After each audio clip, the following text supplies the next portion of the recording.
No, it's not that we're territorial. We're tribalist by nature. Yeah. Yes, Dude, Black Baptists Yeah. are the top of the Baptist chain. Like, if there was a tier list of Christians, like, I love going to Black Baptist services. Like, it is by Dude, far my the most preacher amazing thing. J-Dub tweet was probably the best tweet I've ever tweeted. Yeah, yeah.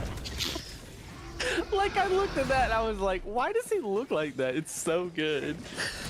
Oh man, and like I've had like black preachers as like friends and mentors before, so like that exact sentence has definitely been said to me. So like, hey I heard a black preacher just the other day say, the only kind of stripper that in my life that I want is Jesus. Jesus is a stripper. He stripped off glory and he put on humanity. And I was like, praise Jesus. That's pretty legit. I was like, But man. the only stripper I want is a stripper clip. Can you guys hear me?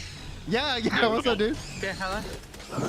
What's up, dry sandwich? Black Satanist, I will tell you that most religion is just complete toxic, man. It's like, oh god, you see the things that they do. As a and it's Catholic, insane. as a Catholic priest, I go, maybe.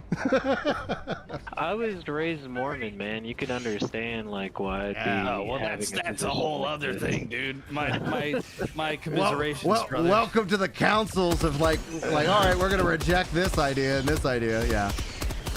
I would push back on that, Jonathan. I think everybody has a doctrine. You know, like. No, I think he means like he doesn't follow any doctrine like he's organized or more mainstream. Unorganized. I don't think he follows an organized religion. I think is what he means. Oh yeah, I get what he means, but it's like the idea is that we all have like, you know, the like ingrained sense of like both belief, but also like just our principles, things that we aspire to be and who we want to be, and you know, things like that. I think the tough thing is when people want to apply those to others. Yeah, and that never works though. Christians- It just never works. Christians get a reputation of wanting to do that, whether that's true or not. I mean, I think that maybe the media shows a lot of that, and also there are, particularly in America. I mean, if you look at other countries, it would be American Christianity is a whole different bag of chips, dude. It's very politically involved for whatever reason. it didn't used I to mean, be. as someone who like interact, so New York is home to like, I would argue, the majority of Jews in the country. Orthodox Jews can be just as bad as Christians in terms of evangelizing. So it's not just the only ones I haven't had experience with. Boom. Because I don't encounter them very often. Muslims. Yeah, see, and that's so 'cause speaking they're for a large myself, so for minority anybody who doesn't here. know and is new, like Yeah. I'm a devout Catholic. Technically, I would be a Catholic priest if you go into the theology of it all. I'm not an ordained priest though, so like I just want to be clear that nobody's confused by that. Yeah.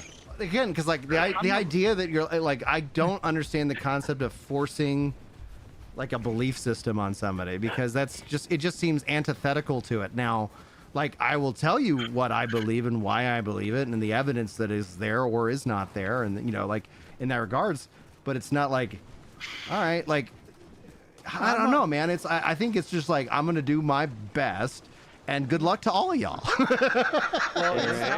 Paul May says, as a pastor, I want you to know and discover objective truth, but if Christ doesn't force himself on you, how can I? I can only love and live a life that shows that truth in practice.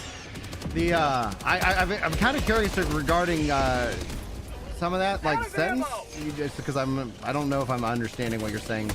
Oh, he's basically saying if Christ doesn't force himself on you, how can he do that? Even as a pastor. Okay, yeah. Right. Like Christ has to correct me if I'm wrong, TK, but basically he's saying that if Christ doesn't show himself to you himself, then what right does he have to force Christ upon someone else? Yeah, everybody has to open their heart Yeah. themselves. Oh yeah, I see that. So, love is stronger than hate. That's true. Oh, yeah, love is way stronger than hate, dude. There's so many rules here. What's going on? Well, it's not much, man. We're just no, enjoying no. this game. I'm just saying, like, religion has so many rules. It just is, you know, and they're easy to forget, and that's why Yeah, they but call it most of those practicing. rules, You know. like most of those rules, in my opinion, are just basic be good behavior more than any. I would equate a part of this to like having a budget though. One second, Dre.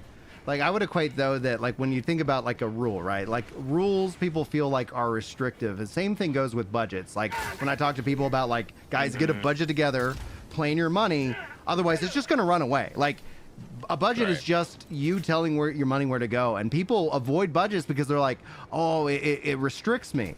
Like it actually gives you freedom because you're not sitting here like letting chaos essentially reign supreme. Same concept with like when you look at like the logic in, you know, like why don't, you know, like why shouldn't I just go do copious amounts of alcohol?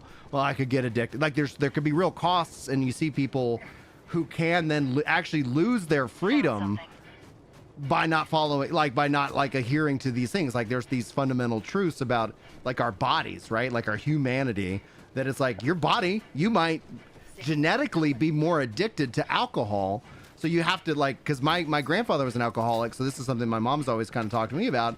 It's like I'm just always careful when I get around alcohol, because it's like I got his DNA. Like there could be something where I'm just like all of a sudden like I need this, and an addiction in and of itself removes the individual's freedom. And I think a lot of it, like what the rules of religion are, it's literally like, hey, here's some things you might not want to do because you like in the grand scheme of things, it's not good for you, you know. Like I can't eat sugar all the time. Brian, in what way are you a priest if you're not ordained? So within actual Christian theology, anybody who is baptized in from the Father, Son, and Holy Spirit, Mormons don't count because they are not baptized in that order. Oh, blast! You are actually what's considered a kingdom priest. So with Christ, you are baptized into Christ's priesthood, his kingship, and his priest, prophet, and king. Yeah. So into the prophet, right?